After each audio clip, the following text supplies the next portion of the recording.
Look at that. The Panthers posting this picture. McCaffrey looking jacked. What are your thoughts, C? No, he looks good. It's kind of the angle, too. He's not that big. I did a Panthers game last year. He's one of the best athletes we have in the NFL, one of the best conditioned athletes, but it's kind of the angle. His arms aren't that big, but now that would be a shock. That's 4 Nick Wrights in them. Yeah, like Nick, if Nick woke up and saw his body like that, his face would look like that. Not interesting. Why?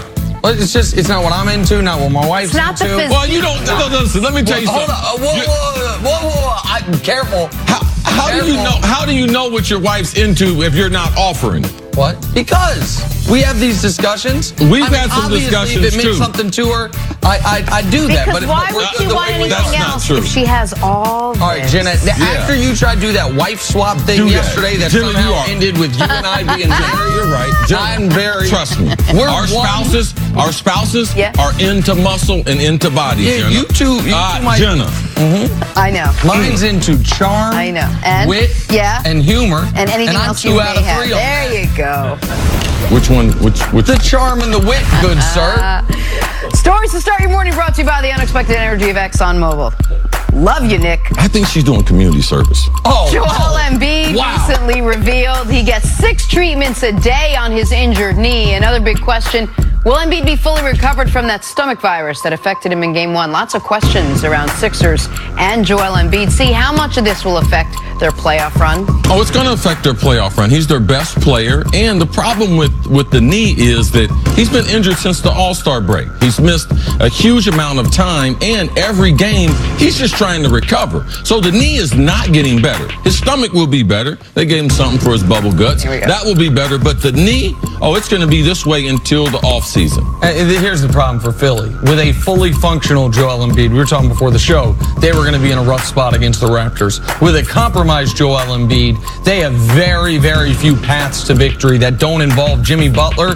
The Game 2 Jimmy Butler being Game 3, Game 4, Game 5, Game 6 Jimmy Butler, and he hasn't shown that level of consistency since he got there. Maybe they need to give your boy Ben Simmons some rest, man, because he's exhausting himself on the TV. Listen, you totally misinterpreted that comment yesterday, and that's fine. It's no problem. I'm not worried about that. I mean, I'm trying to look after Ben, you know? Ben Simmons played more minutes than anyone's played in the playoffs all year, and he played them mostly on Kyle Leonard. How old is he? But it's not about age, see? It's about impact in the moment. Moving on, Celtics, Bucks, Game 2. Jason Tatum's shooting woes continued. He finished with just 5 points, going 2 of 10 from the field.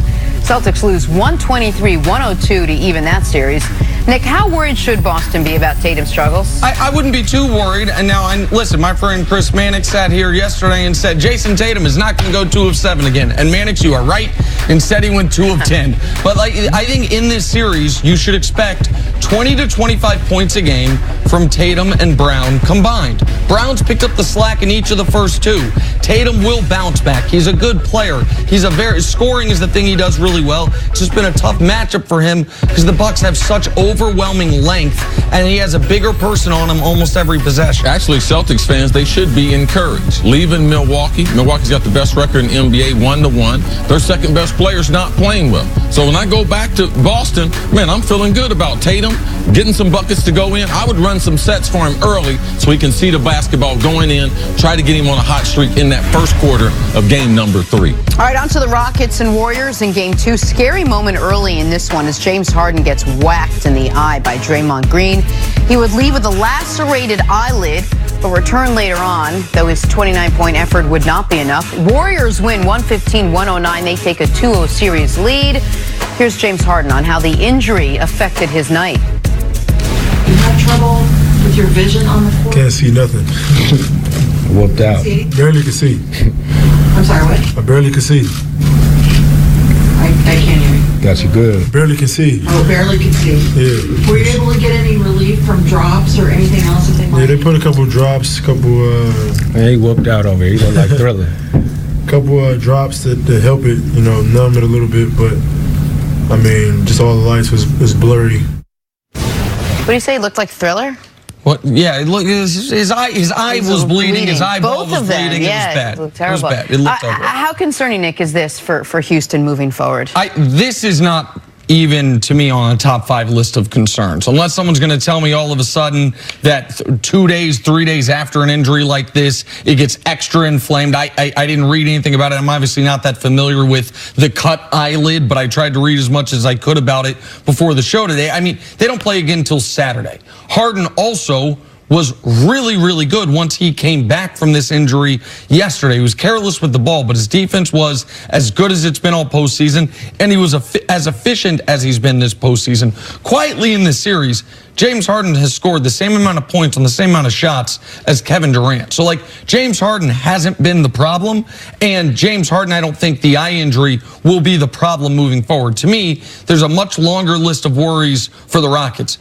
How good Clint Capella paid $80 million. They don't have him on the court at the end of the game against the Warriors, and they can't dump the ball down to him, even though that's not the way they play. Chris Paul, aside from in the moment right after Harden suffered the injury where he had to take over, he wasn't having a great offensive impact on the game. Daniel House, one of their key reserves, where is he? So, like, those to me are much, in my eyes, much bigger concern than James Harden, what his vision will be on Saturday. And how they're going to match up with the Hampton 5. Iguodala's been able to finish above the rim. 8 playoff game, 19 dunks, leads the NBA. We didn't see that. He hadn't played like that, especially as far as above the rim in a long time. And Draymond, it's obvious that he has lost 20 pounds, and he is playing at an all-star level. Distribution of the ball, the pace of the game, the overall rebounding. Yeah, those are the things I would be concerned about if I'm Houston before I go back home. Concerned about his eye, I wouldn't be concerned about his eye. In football, we get a lot of guys with eye injuries, and also before everyone started wearing gloves, we started getting a lot of guys with scrapes and cuts on their eyes because it happens a lot. Defensive players put their hands on your chest, hands go up into your face, so you have a lot of eye injuries in the football game. So I think he will recover.